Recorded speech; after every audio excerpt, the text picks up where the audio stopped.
Bonjour et bienvenue dans les astuces de Tim. Aujourd'hui, alors petite vidéo assez courte j'espère, pour illustrer le ballast. Le ballast c'est quand même quelque chose d'important dans le modélisme. Bah oui, c'est important parce que voilà, une voie comme ça, c'est pas hyper beau. Donc pour ce faire, juste on va avoir besoin donc de ballast HO après de la couleur que vous voulez en fait tout simplement. Là, c'est une couleur assez sympa. C'est du Nord, il me semble. Ouais, c'est ça, c'est du Nord.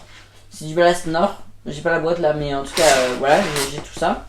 Ensuite, il vous faudra donc de la colle Cléopâtre diluée avec de l'eau et du liquide vaisselle. Moi, ça vous permet d'avoir quelque chose qui va disparaître.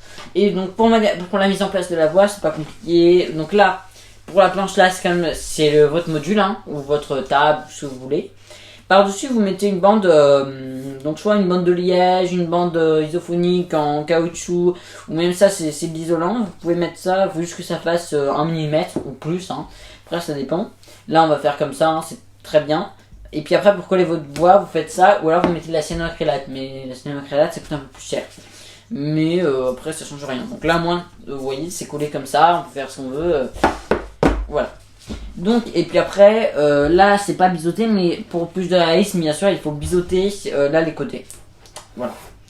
Donc, moi je vous propose déjà de commencer donc à ballaster. En fait, ça va être simple. Donc, soit vous avez des wagons ballasteurs, ce qui est le meilleur, mais ça fera pas un rendu parfait. Soit vous faites comme ça à la main, vous en mettez un peu à la main comme ça. Voilà. Puis après, vous allez avoir besoin d'un pinceau dur si possible, de façon en fait à pouvoir étaler le ballast. Et en fait la technique c'est ne pas mettre de ballast sur les traverses. Bon, là il y avait encore un peu de résidu de colle, donc il se pourrait qu'il y en ait un peu, mais après s'il y a toujours quelques grains, bah après vous voyez ça va. Qu'après on va répéter ça, donc on va mettre sur tout le long là.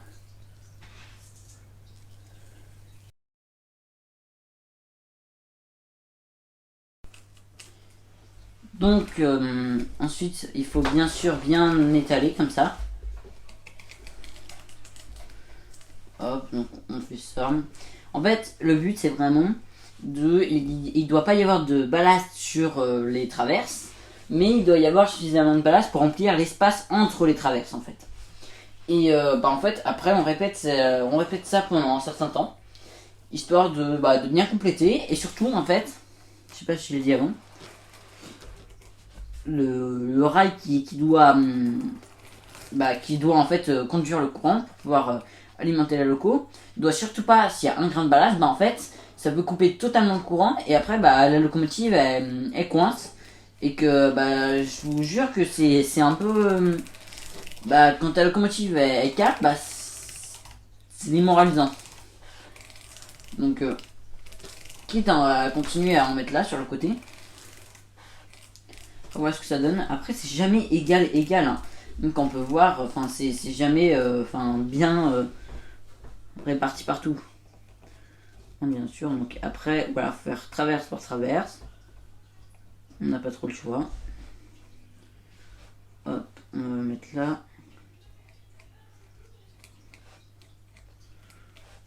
Hop. Hop. Et bien sûr la couleur du ballast joue énormément. Donc voilà ce que ça donne à peu près. Après, donc on va mettre donc de la colle directement, comme ça. Et après pour faire sur les côtés.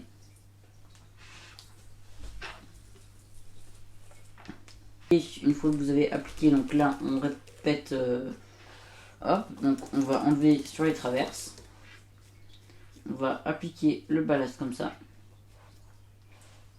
Donc on peut voir que entre temps que j'ai fait ça, la colle a déjà commencé à sécher.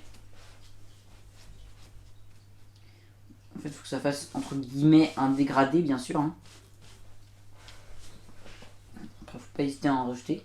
Après, bien sûr, c'est l'endroit, selon l'endroit où vous êtes. Si vous êtes en voie double, évidemment, c'est pas la même. Ça dépendra bien sûr de. On va faire cas par cas après. Après, on va faire comme ça. Hop, et après, quand la colle a pas séché totalement, il faut s'occuper des détails.